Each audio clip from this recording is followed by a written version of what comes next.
அஸ்ஸலாமு அலைக்கும் வரஹ்மத்துல்லாஹி வபரகாத்துஹு. அல்ஹம்துலில்லாஹி நஹ்மதுஹு வ நஸ்தஈனுஹு வ நஸ்தக்ஃபிருஹு வ நஊது பில்லாஹி மின் ஷுரூரி அன்ஃபுஸினா வ மின் ஸய்யிஆத்தி அமாலினா மை யஹ்திஹில்லாஹு ஃபலா முதில்ல லஹு வ மை யுضلில்ஹு ஃபலா ஹாதிய லஹு வ அஷ்ஹது அன் லா இலாஹா இல்லல்லாஹு வஹ்தஹு லா ஷரீக லஹு வ அஷ்ஹது அன்ன முஹம்மதன் அப்துஹு வ ரசூலுஹு அம்மா பஅத். கண்ணியத்திற்குரிய எல்லாம் வல்ல அல்லாஹ் ஜல்ல ஷானஹு தஆலாவின் நல்லடியார்களே, இறைவன் யாரை நேசிக்கிறான் என்பதை எந்த மனிதராலும் அறிந்து கொள்ள முடியாது என்ற தலைப்பில் உள்ள செய்திகளை நம்ம பார்த்து வருகிறோம்.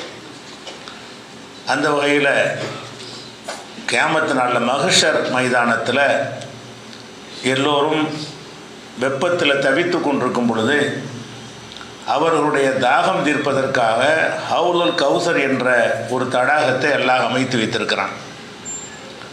அந்த ஹவுலுல் கௌசர் தடாகத்தினுடைய பொறுப்பு நபிகள் நாயகம் ஸல்லல்லாஹு அலைஹி வஸல்லம் அவங்களுக்கு கொடுக்கப்படும்.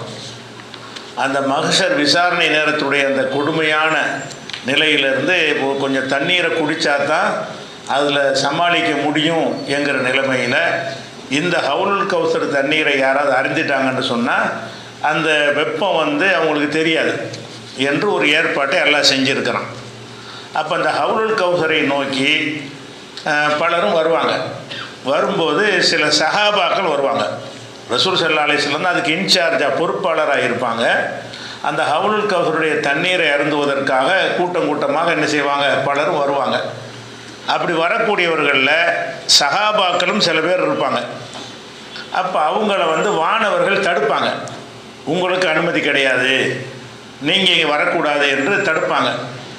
நபிகள் நாயகம் ஸல்லல்லாஹு அலைஹி வஸல்லம் அவர்கள் அதை பார்த்துவிட்டு அவங்களுக்கு தெரியுது, தடுக்கிறது தெரிகிறது. அவங்க சொல்லுவாங்க, அஸ்ஹாபி அஸ்ஹாபி, அவங்களாம் என்னுடைய தோழர்கள், அவங்கள தடுக்காதீங்க, தெரியாமல் நீங்கள் தடுக்கிறீங்க, அவங்களாம் என்னுடைய சஹாபாக்களாக தோழர்களாக இருந்தவர்கள் அப்படின்னு சொல்லி ரசூல் ஸல்லல்லாஹு அலைஹி வஸல்லம் அவர்கள் அந்த சஹாபாக்களுக்காக ஒரு பரிந்துரை செய்வார்கள். அவங்கள விடுங்க, இந்த தண்ணீர் அருந்துவதற்கு விடுங்கள் என்று சொல்வார்கள். அப்போ அல்லாஹ்விடமிருந்து என்ன சொல்லப்படும்னா, யா முஹம்மதே லா தத்ரி மா அஹதஸு பஅதக், உனது மரணத்திற்கு பின்னால் இவங்க என்ன செய்தார்கள், எப்படி நடந்தார்கள் என்று உனக்கு தெரியாது. நீ வாழ்ந்த காலத்தில் அவர்களை சஹாபி என்று நீ அறிந்து வைத்திருந்தாய்.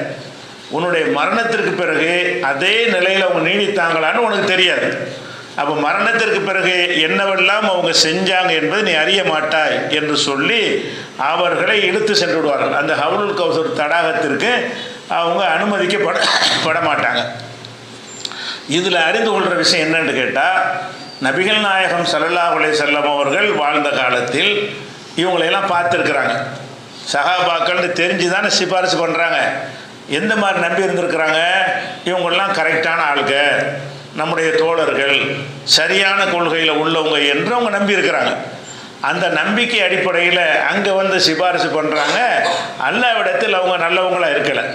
ஏன் நல்லவங்களாக இருக்கலை? நபிகள் நாயகம் ஸல்லல்லாஹு அலைஹி வஸல்லம் அவர்கள் வாழ்ந்த காலத்தில் தான் அந்த சஹாபாக்களுடைய நிலைமை அவங்களுக்கு தெரியும்.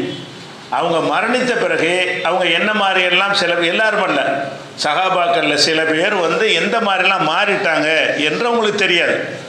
எந்த அளவுக்குலாம் மாறி போனாங்கன்னு சொன்னால், ஜக்காத் அபூபக்கர் சித்திக் ரலியல்லாஹு அன்ஹு அவர்கள் ஆட்சி பொறுப்புக்கு வந்த உடனே ஜக்காத்து கொடுக்க மாட்டேன்னு ஒரு சாரார் சொன்னாங்க.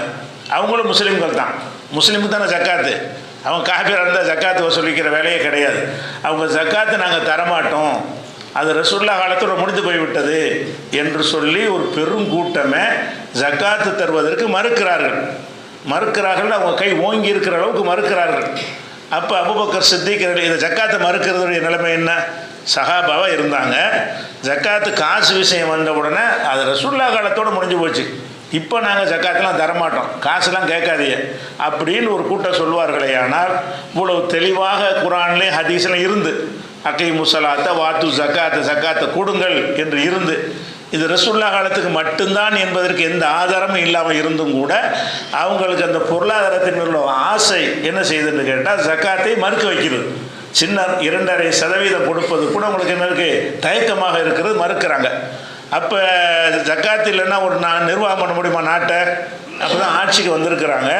ஜக்காத்தை வைத்து தான் நல்லது கெட்டது எல்லாமே அரசு நிர்வாகம் பண்ணப்படுகிறது. அப்போ ஜக்காத் தரமாட்டோன்னு எல்லாம் சொல்லிட்டாங்கன்னு சொன்னால் கவர்மெண்ட்டே இயங்காது, அரசாங்கமே இயங்காமல் போயிடும். அப்போ என்ன செய்கிறாங்க, அபூபக்கர் சித்திக் என்ன செய்கிறாங்கன்னு கேட்டால், இதை வந்து நம்ம விடக்கூடாது, நான் தனியாக நின்றாவது அவங்களுக்கு எதிராக போர் செய்வேன், ஜக்காத்தை யார் மறுக்கிறார்களோ அவங்களுக்கு எதிராக படை நடத்தி சென்று அவங்கள யுத்தம் செய்வேன் என்று அபூபக்கர் சித்திக்கு சொல்கிறாங்க. உமர் அவர்கள் ஆட்சேபம் பண்ணுறாங்க, அவங்க களிமா சொன்னாலோட எப்படி சண்டைக்கு போகிறது, அவங்களும் லா இலாஹ இல்லல்லாஹ் சொன்னவங்க தானே, முஸ்லீம் தான் மறுத்துருக்கணும். அது ஜக்காத்தை மறுத்த ஆளுக்கு யார்? முஸ்லீம்ல யார்? அன்னைக்கு இருந்த முஸ்லீம் யார்? சஹாபி தானே. ரசூல்லா மூத்தா போன உடனே அபூபக்கர் ஆட்சி வந்துட்டாங்க. அப்போ யார் தான் இருந்திருப்பாங்க? அந்த வாழ்ந்த மக்கள்லாம் எல்லாம் சஹாபியாக தான் இருந்திருப்பாங்க.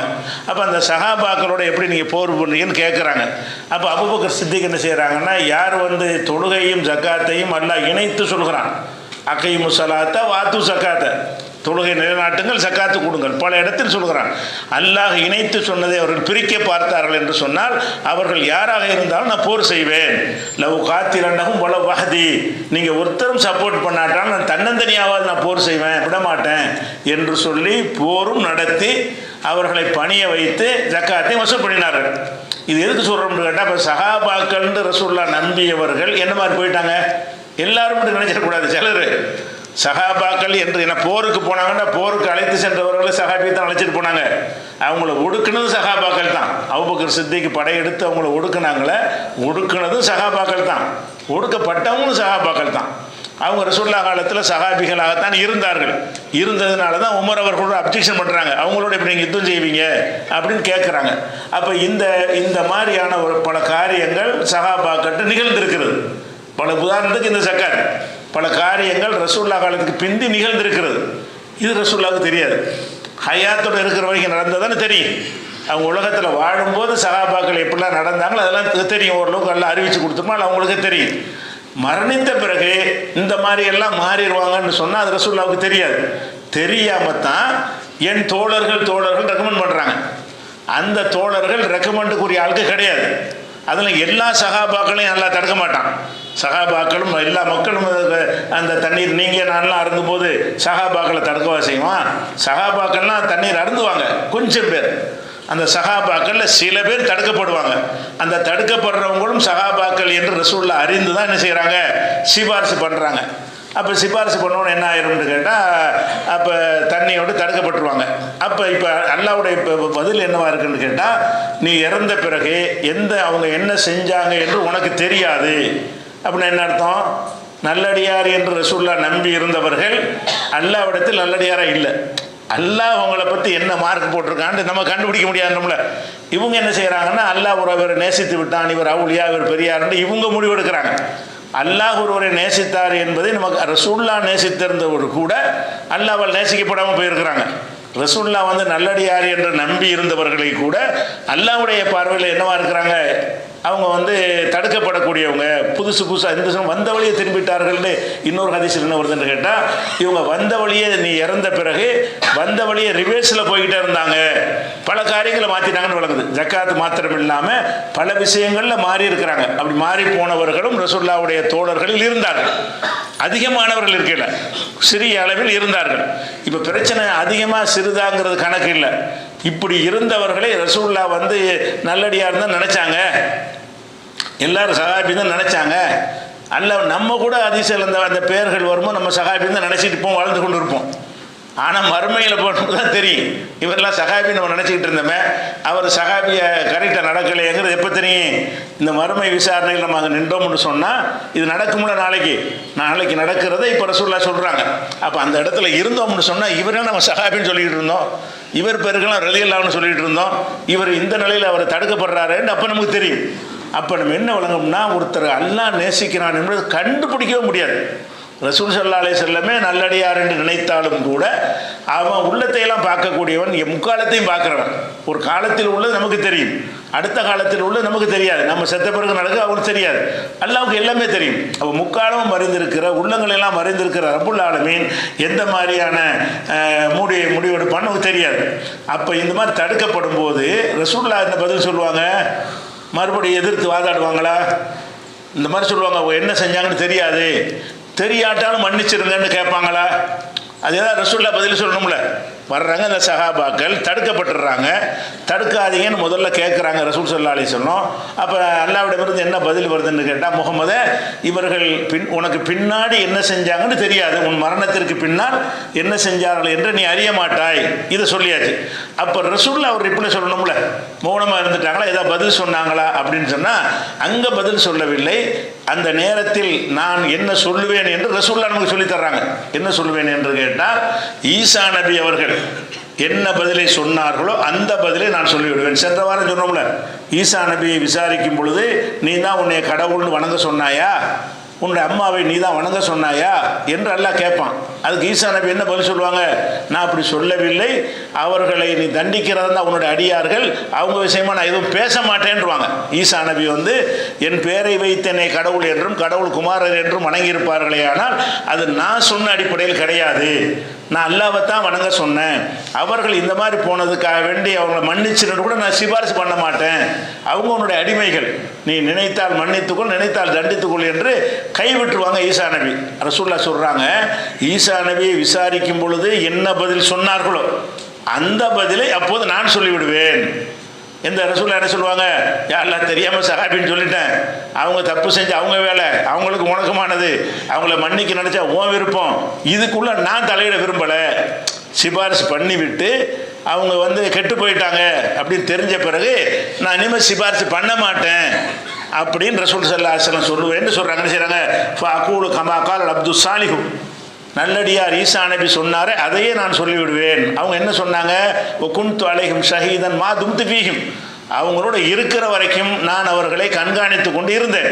பலம்மா தவஃபைதனி குன்த அந்த ரகீப் அலைஹிம், என்னை எப்போது நீ கைப்பற்றி கொண்டாயோ, ஈசா நபி சொல்வார், எப்போது கைப்பற்றி கொண்டாயோ அப்போது நீ தான் உங்களுக்கு பொறுப்பாளன், எங்களுக்கு ஏன் பொறுப்பு கிடையாது என்று ஈசா நபி சொன்னதை எடுத்து காட்டி இந்த பதிலையே நானும் சொல்லிவிடுவேன் என்று நபிகள் நாயகம் ஸல்லல்லாஹு அலைஹி வஸல்லம் சொல்கிறாங்க. இது புகாரில் ஏராளமான இடங்களில் வருகிறது. நீங்கள் ரெஃபரன்ஸுக்கு எடுத்து பார்ப்பதற்காக வேண்டி 3349 ஹதீஸில் இதை நீங்கள் அறிந்து கொள்ளலாம். அப்போ நபிகள் நாயகம் ஸல்லல்லாஹு அலைஹி வஸல்லம் அவர்கள் நல்லடியார் என்று கருதிய அவங்களுடைய தோழர்கள், அந்த தோழர்கள் எத்தனை பேர் பத்ரில் கலந்துக்கிட்டவங்களோ, எத்தனை பேர் உஹுதில் கலந்துக்கிட்டவங்களோ, எத்தனை பேர் பெரிய பெரிய தியாகங்கள் செஞ்சவங்களோ, எத்தனை பேர் பெரிய பெரிய கஷ்டத்தை தெரியல அப்படின்னா இருந்தும் கூட மாறிடுவாங்க. நல்லவங்களாக இருந்தவங்க கூட ஒரு கட்டத்தில் நினைச்சிருவாங்க, கெட்டவன் நல்லவனாக மாறுற மாதிரி நல்லவன் கெட்டவனாக மாறுறதுங்கிறது இயல்புல உள்ளது. அது மாதிரியாக மாறிட்டார்கள், மாறி விடுவார்கள் என்று இதிலேருந்து தெரியும் பொழுது நாம் எப்படி ஒருவரை அவுளியான்னு சொல்வது? இவர் இறை நேசர் என்று அல்லாஹ்வுடைய ரசூல் ஒருத்தரை இறை நேசர் நினைச்சு ரெக்கமெண்ட் பண்ணுறாங்க. இறை நேசர் மாத்திரம் என் தோழர்கள் என்று நல்ல அறிந்து அந்த சஹாபாக்களை ரசூல்ல அறிந்து வைத்திருக்கிறார்கள். நாம் அவுளியான்னு சொல்லக்கூடிய ஆள் அறிந்து வைத்திருக்கிறோமா? நான் ஒரு ஆண்டவர், அவரை நீங்கள் பார்த்துருக்கிறீங்களா? அவர் காலத்தில் நீங்கள் வாழ்ந்தவர்களா? அப்துல் கார் ஜீலானிங்கிறீங்களா? அவர் உங்களுக்கு தெரியும், பார்த்தீங்களா? அவரை பழகி பார்த்தீங்களா? தெரியுமா ஏதாவது? அப்போ ரசூல் ஸல்லல்லாஹு அலைஹி வஸல்லம் அவர்கள் தன்னோடு நெருங்கி பழகி தியாகம் செய்து நல்லறங்களை எல்லாம் செய்த கண்ணால் பார்த்தவர்களுக்கு சிபாரிசு பண்ணுகிறார்கள். அது தப்பாக போகிறது. அவங்க சிபாரிசு பண்ணுகிறாங்க, நீ நினைக்கிற மாதிரி கிடையாது, தோழர்களும் கிடையாது, அவங்க மாறி போய் எவ்வளோ நாளாச்சு அப்படின்னு அல்லாஹ் சொல்கிறான் என்று சொன்னால், இப்போ நம்ம எப்படி ஒரு ஆளுக்கு அவுலியா பட்டம் கட்டுவது, மகாண்டு பட்டம் கட்டுறது பேசிக்கே தப்பாக இருக்குது. அவுளியான்னு சொல்லலாமாங்கிற டாபிக் வந்துட்டாலேயே இந்த தர்காக்களுக்கு இடமே கிடையாது. நம்ம எப்படி ஒரு ஆளை பெரிய நம்மளோட சேர்ந்தவர்களை எப்படி கருதுறீங்களோ அப்படி தான் கடந்த காலத்தில் வாழ்ந்தவர்களை பற்றியும் கருதி கொள்ள வேண்டும். நம்மளோட சேர்ந்தவர்களை வாழ்ந்தவர்களை பற்றியாவது ஒரு முடிவுக்கு வரலாம். வெளிப்படையான செயலை வச்சு நான் தொழுகிறார், நோன்பு வைக்கிறான், ஏமா நல்லடியாராக இருக்க வாய்ப்பு இருக்குது என்று சொல்லலாம். நம்மளோட வாழாதவர்களை பற்றி சொல்ல முடியுமா? நம்ம ஒன்றையும் பார்க்கலையே, கதையைத்தான் எழுதி வச்சிருக்கிறாங்க. அவன் வாழாதவர்களை பற்றி சொல்வது எப்படி நம்ம நல்லடியார்னு சொல்வது? அப்போ இந்த நல்லடியார்னு நம்புகிற அந்த விஷயத்திலிருந்து விடுபட்டால் மட்டும்தான் இந்த உம்மத்து தௌஹீதில் லா இலாஹ இல்லல்லாஹுல என்ன செய்யும், உறுதியாக இருக்க முடியும். அதே மாதிரி இன்னொரு சம்பவத்தை பாருங்கள்.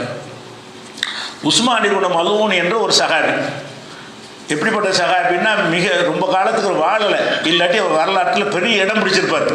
அவருடைய அந்த தியாகத்தை வச்சு பார்த்தோம்னு சொன்னால் முக்கியமான இடங்களை வகிக்கிற அளவுக்கு தியாகம் செஞ்சவர். அதாவது மொத்தத்தில் ரசூல் ஸல்லல்லாஹு அலைஹி வஸல்லம் இஸ்லாத்தை பிரச்சாரம் செய்யும்போது 13வது ஆளாக இஸ்லாத்தை தழுவினவர். மக்காவில் வந்து எல்லாம் பயந்து ஒழிஞ்சிக்கிட்டு பிரச்சாரம் பண்ண காலத்தில் இஸ்லாத்தை தழுவியவர்களில் 13வது நபர் யார்? அப்துல்லா உஸ்மான் இப்னு மலூன் என்ற உஸ்மான் இப்னு அஃபான். அவர் இல்லை, ரசூலுல்லாஹ்வுடைய மருமகன் உஸ்மான் இல்லை, வேற ஒரு உஸ்மான்.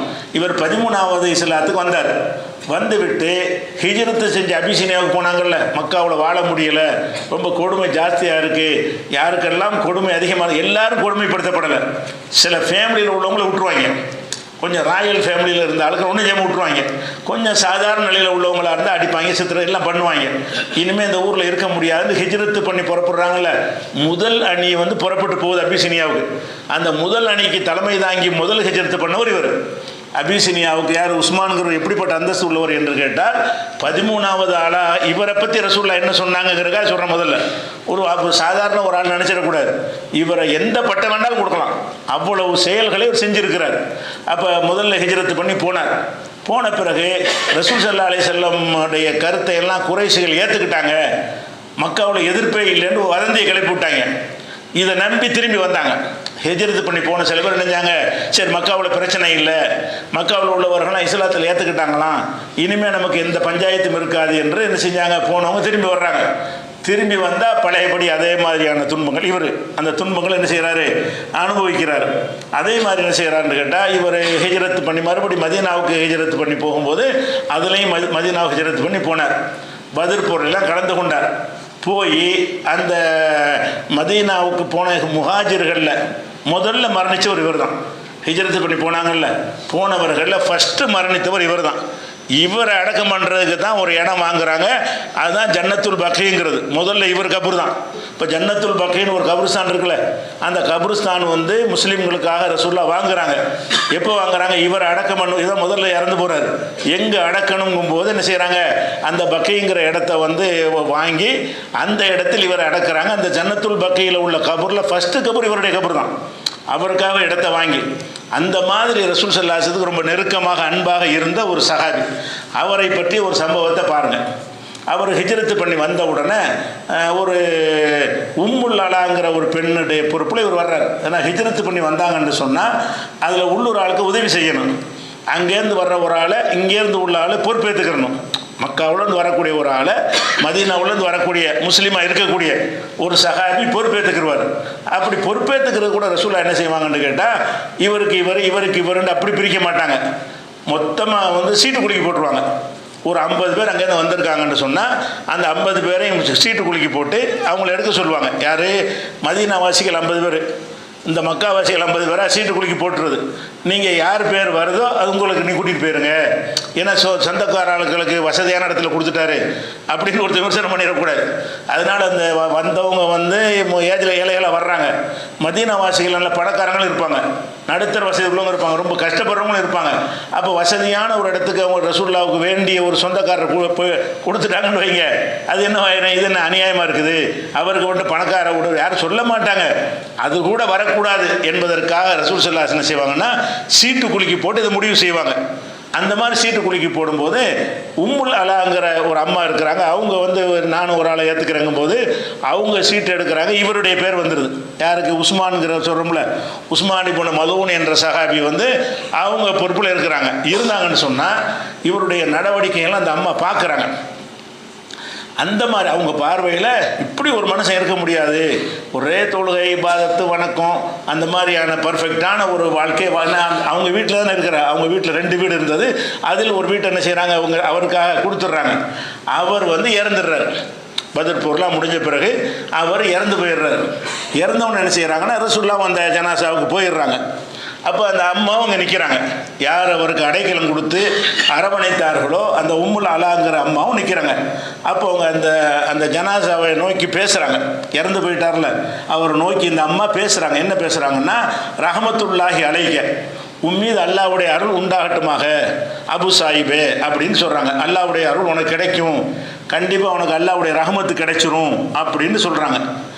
இதை வந்து மேலே என்ன செய்கிறாங்கன்னு கேட்டால், இப்போ ஷஹாதத்தி அலைக்க, நான் உங்களுக்கு சாட்சி சொல்கிறேன். யார் சொல்கிறா? அந்த அம்மா சொல்கிறாங்க, நான் உங்களுக்கு சாட்சி சொல்கிறேன். லக்கது அக்ரமக்கல்லாஹ், அல்லாஹ் உங்களை கண்ணியப்படுத்தி விட்டான் என்று நான் சாட்சி. அல்லாஹ் உங்களை கண்டிப்பாக கண்ணியப்படுத்தி விட்டான் என்று நான் சாட்சி சொல்கிறேன்னு என்ன அர்த்தம்? மறுமையில் உயர்ந்த இடத்தில் நீங்கள் இருப்பீர்கள், உங்களுக்கு சொர்க்கத்தை தருவான், அது நான் சாட்சி சொல்கிறேங்கிறாங்க. சாட்சி சொல்கிறேன்னு என்ன அர்த்தம்னா அவருடைய செயல்களை எல்லாம் பார்க்குறாங்கல்ல, ஒவ்வொரு நாளும் அவங்க வீட்டில் இருக்கிறதுனால அவருடைய எல்லா செயல்பாடுகளையும் பார்க்குறாங்க. பார்த்தா இவர் மாதிரி ஒரு ஆள் நம்ம பார்த்தது இல்லையே என்று சொல்லி இதை சொல்கிறாங்க. அப்போ ரசூல் ஸல்லல்லாஹு அலைஹி வஸல்லம் அவர்களும் பக்கத்தில் நிற்கிறாங்க. உடனே என்ன செய்கிறாங்கன்னா, உம்முல் அலா அவர்களே, உங்களுக்கு இது எப்படி தெரியும்? அல்லாஹ் அவரை கண்ணியப்படுத்துவான்னு உங்களுக்கு எப்படி தெரியுங்கிறாங்க. அவங்க சில செயல்களை வச்சு தான் சொல்கிறாங்க. ரசூலுல்லாவுக்கு இவரை பற்றி நல்லா தெரியும், இவர் ஒரு பெரிய தியாகிங்கிறது ரசூலுல்லாவுக்கு என்ன செய்யும் தெரியும். தெரிஞ்சிருந்தும் கூட இந்த அம்மா வந்து அல்லாஹ் உங்களை கண்ணியப்படுத்துவான்னு சொன்னோன்னே அது எப்படி அல்லாஹ் வந்து உனக்கு தெரியும்னு கேட்குறாங்க. அப்போ என்ன செய்கிறாங்கன்னா ரசூலுல்லாஹ் அந்த அம்மா கேட்குறாங்க, இவரை கண்ணியப்படுத்தாட்டி வேறு யார் தான் அல்லாஹ் கண்ணியப்படுத்துவான்? அவங்க என்ன கேட்குறாங்க, ஃபமை யுக்ரிமு, அப்போ அல்லாஹ் வந்து வேற யாரை தான் கண்ணியப்படுத்துவான்? இப்படி ஒரு அற்புதமான வாழ்க்கையை வாழ்ந்துட்டு மூத்தா போயிருக்காரு, நானே கண்ணால் கண்டிருக்கிறேன், அவரை கண்ணியப்படுத்தாவிட்டால் வேறு யாரை கண்ணியப்படுத்துவான் என்று அந்த அம்மா ரசூலுல்லாஹ்ட்ட கேட்குறாங்க. அப்போ ரசூல் ஸல்லல்லாஹு சொல்கிறாங்க, அம்மா ஹுவ ஃபகஜ்ஜாஹுல் யகீன், அவருக்கு மரணம் வந்து விட்டது, அவருக்கு மரணம் வந்து விட்டது. அதுக்கடுத்து என்ன செய்கிறாங்க, வல்லாஹி இன்னில் அர்ஜுலஹுல் ஹைர, அவருக்கு அல்லாஹ் நன்மை செய்ய வேண்டும் என்று நானும் ஆசை வைக்கிறேன், ஆசை தான் வைக்கிறேன், நானும் அவருக்கு அல்லாஹ் வந்து நன்மை தான் செய்வான் என்று நான் ஆசை வைக்கிறேன். ஆனால் இன்னொன்று சொல்கிறாங்க, வல்லாஹி மாதிரி வான ரசூலுல்லாஹ், நான் அல்லாஹ்வுடைய ரசூலாக இருக்கிறேன், அப்படி இருந்தும் கூட எனக்கு தெரியாது மா யுஃபாலு பி, மறுமையில் அல்லாஹ் என்னை எப்படி நடத்துவான் என்று எனக்கு தெரியாது. என்னை எப்படி நடத்துவான்னு எனக்கு தெரியாது, நான் அல்லாஹ்வுடைய ரசூலாக இருக்கிறேன், எனக்கு எந்த மாதிரி இடத்தில் அந்தஸ்தில் தான் வைப்பான் என்று எனக்கே தெரியாது என்று சொல்லிட்டாங்க. அப்போ என்ன செய்கிறாங்கன்னா அந்த அம்மா வந்து இதை கேட்டுட்டு, அப்படியா நம்ம ஒரு ஆளுக்கு இந்த மாதிரி நல்லவர்னு நற்சான்று கொடுக்குறது கூட தப்பா? அல்லாஹ் கண்ணியப்படுத்திடுவான், சொர்க்கத்தை கொடுத்துருவான், இவர் மகான் தான் என்று சொல்வது தப்பான்னு அப்போ தான் விளைக்கிறாங்க. விளக்கிட்டு சொல்கிறாங்க, ஃபவல்லாஹி லா உஸக்கி அஹதன் பாதஹு, இதுக்கு பிறகு யாரையும் நான் நல்லடியார்னு சொல்லவே மாட்டேன் இனிமே. சத்தியம் போட்டு அல்லாஹ் ரசூலுல்லாஹ்க்கு முன்னாடி அல்லாஹ் மீது சத்தியம் பண்ணி ஒரு உறுதிமொழி எடுக்கிறாங்க. இது புகாரில் 1243வது ஹதீஸில் இருக்கிறது. அப்போ இது அறிந்து கொள்கிற விஷயம் என்னன்னு கேட்டால், இவங்க யார் நல்லடியார்னு சொன்னாங்களோ அவர் வரலாற்று படி பார்த்தா நம்மளும் கூட நல்லடியார்னு சொல்லுவோம். வரலாற்றை படித்து பார்த்தா என்ன செய்வோம், இப்படிப்பட்ட ஒரு மனுஷன் ஆரம்பத்தில் 13வது ஆண்டு இஸ்லாத்துக்கு வர்றது அதுக்கு கொஞ்சம் தியாகம் கிடையாது. 13 இஸ்லாத்தை ஏற்றா கதை முடிஞ்சு போச்சு. அப்படிப்பட்ட ஒரு நேரத்தில் வந்து 13வது நபராக வந்திருந்தாருன்னா அவ்வளோ கடுமையான துன்பங்களை அவர் அனுபவித்திருப்பார். சொத்து பத்தையெல்லாம் விட்டுட்டு ஹிஜ்ரத்து பண்ணிட்டு போகிறாரு. அப்புறம் 2வது ஹிஜ்ரத்துக்கு போகிறாரு, பத்ர்லையும் அவரை கலந்து கொண்டார். அது மாதிரியாக அந்த ஹிஜ்ரத்து பண்ணி போன இடத்துலையும் கூட அவ்வளோ அற்புதமான ஒரு தவ வாழ்க்கை வாழ்ந்திருக்கிறாரு. அவரை வந்து இந்த அம்மா கண்கூட பார்த்து என்ன செய்கிறாங்க, அவருடைய நடை உடை பாவனை அனைத்தையும் பார்த்து விட்டு இவரை விட யாரெல்லாம் கண்ணியப்படுத்துவான் அப்படின்னு நினைத்திருக்கிறாங்களே. இதுக்கெல்லாம் காரணங்கள் இருக்கிறது, ஆனாலும் சொல்லக்கூடாது. இப்படி தெரிஞ்சவர்கள் கூட அல்லாஹ் வந்து உள்ள தெரிஞ்சவன் இருக்கான், இதைத்தான் உங்களுக்கு தெரியும். இவற்றை இவ்வளவும் செஞ்சுட்டு உள்ளத்தில் சரியா இல்லாமல் இருந்தா, இவ்வளவும் செஞ்சாரு, அவர் வேற ஒரு நோக்கத்துக்கு அவர் செஞ்சிருந்தார் என்று அல்லாஹ் கருதினார். அப்போ எப்படி நீங்கள் அந்த முடிவு எடுப்பீங்க? இவருக்கு அல்லாஹ் கண்ணியப்படுத்துவான், சொர்க்கத்தை கொடுப்பான்னு செயலை வச்சு மட்டும் நீங்கள் பார்ப்பீங்க. அவன் கல்வியை வச்சு பார்ப்பான். நம்ம ஏற்கனவே சொன்ன 3 பேரை எல்லாம் விசாரிப்பான், ஷஹீது, ஒரு ஆலிமு, ஒரு கொடை வள்ளல், இவங்களெல்லாம் என்ன செய்வான், நீ வந்து எண்ணம் சரியில்லாதனால நரகத்தில் போடுவான் என்று கடந்த வாரங்களில் பார்த்துருக்குறோம். அப்போ அந்த மாதிரிலாம் மார்க்கத்தில் இருக்கும் பொழுது நீங்கள் அல்லாஹ்ட்ட வந்து இவர் நல்லடியார் தான் யாரை பற்றி சொல்லாதீங்க, உஸ்மானையே சொல்லாதீங்க. இவரை சொல்ல முடியாது, யாரையும் சொல்ல முடியாது. உஸ்மான் இப்னு மலூனையே நீங்கள் சொல்லாதீங்கன்னு சொன்னால் வேறு யாரை பற்றி நீங்கள் சொல்லுவீங்க? அப்போ நம்ம அவுலியா மகான்னு சொல்லக்கூடியவர்களை பற்றி நம்ம இந்த மாதிரிலாம் பார்த்து அறிஞ்சிருக்கிறோமா? அவர் என்னென்ன மாதிரி தியாகம் செஞ்சாருன்னு கண்ணால் பார்த்து அறிஞ்சிருக்கிறோமா? இல்லை. அப்படி அறிஞ்சிருக்கிற ஒருவருக்கு சொல்லும் பொழுது கூட ரசூலுல்லாவே என்ன செய்கிறாங்க, அவருக்கு நல்லதை தான் நினைக்கிறேன்னு சொல்கிறாங்க. அதுக்கு தகுதியான ஆள் தான், ஆனால் நான் ஆசை தான் வைக்கலாமே தவிர அப்படி செய்வான்னு சொல்ல முடியாது. அல்லாஹ் வந்து இவருக்கு நன்மை செய்யணும்னு ஆசைப்படுறாங்க, ஆசை தான் படலாமே தவிர நிறைவேறும் எனக்கு சொல்ல இயலாதுன்றாங்க. அதை பற்றி குர்ஆனில் கூட ஒரு வசனம் இருக்கிறது, அந்த வசனத்தை மையமாக வச்சு தான் ரசூலுல்லாஹ் அதை சொல்கிறாங்க. அல்லாஹ் என்ன செய்கிறான்னா 46வது அத்தியாயத்தில் 9வது வசனத்தில் சொல்கிறான், குல் நபியை நீங்கள் சொல்லுங்கள், மா குன்து பிதாமின் ரசூலி, நான் ரசூல்மார்களில் முதலில் வந்தவன் இல்லை. எனக்கு முந்தி பல பேர் வந்திருக்கிறான், நான் தான் ஃபஸ்ட்டு ரசூலுங்கிறேன்னா எனக்கு முன்னாடி பல பேர் வந்திருக்கிறார்கள். ஒமா அத்ரி மா யுஃபாலு பி ஒலாபிக்கும், என்னை அல்லாஹ் என்ன செய்வான், உங்களை என்ன செய்வான் என்று எனக்கு தெரியாது என்று நபியை நீங்கள் மக்கள்கிட்ட சொல்லுங்கிறான்ல. குர்ஆன் நல்லா கட்டளையிடுறான். நீங்கள் என்ன செய்யணும், மக்கள்கிட்ட போய் நான் அல்லாஹ்வுடைய ரசூல் தான், ஆனால் என்னை அல்லாஹ் என்ன செய்வான் அவன் தான் முடிவெடுப்பான், உங்களை என்ன செய்வான் அவன் தான் முடிவெடுப்பான்ங்கிற கொள்கை பிரகடனத்தை மக்களுக்கு சொல்லி கொடுங்கன்னு அல்லாஹ் ஒரு வசனத்தில் சொல்கிறான். அந்த ஒரு வசனத்தின் அடிப்படையில் தான் இந்த வார்த்தையை சொன்னாங்க. எப்படி சொன்னாங்க, நான் அல்லாஹ்வுடைய ரசூலாக இருந்தும் என்னை அல்லாஹ் என்ன செய்வான் என்று எனக்கே தெரியாதுன்னாங்க. அப்போ இந்த நல்லடியார் பட்டம் கொடுப்பது வந்து எவ்வளோ பயங்கரமான ஒரு குற்றம், அல்லாஹ்வுடைய அதிகாரத்தில் தலையிடக்கூடிய ஒரு விஷயம். உம்முல் அலா போன்ற ஒரு சஹாபியை ரசூலுல்லாஹ் கண்டிக்கிற ஒரு விஷயம். இனிமேல் யாரும் இனிமேல் அப்படி சொல்ல மாட்டேன்னு அவங்க சொல்லுகிற அளவுக்கு ஒரு பாதிக்கிற விஷயம்னு சொல்லும்போது நம்ம எப்படி அவர் அவுளியா பட்டம் எப்படி கொடுப்பது, யாரை பற்றி அவுளியா என்று சொல்வதற்கு இப்போ அல்லாஹ் கேட்க மாட்டேன். நான் நேசிச்சேன்னு உனக்கு எப்படா தெரியும், நான் ஒரு ஆளை நேசிச்சேனா இல்லையான்னு எனக்கு தெரியுமா உனக்கு தெரியுமா, அப்போ நான் எடுக்கிற முடிவை வந்து நீ எடுப்பியா அப்படின்னு நல்லா கேட்டான்னா அது பயங்கரமான பாரதூரமான குற்றமாகிவிடும். இன்னும் இந்த இறை நேசர்கள் என்று நம்ம முடிவு செய்கிற எப்படிப்பட்ட தவறு என்பதை இன்ஷா அல்லாஹ் அடுத்தடுத்த வாரங்களையும் பார்ப்போம். அஸ்ஸலாமு அலைக்கும்.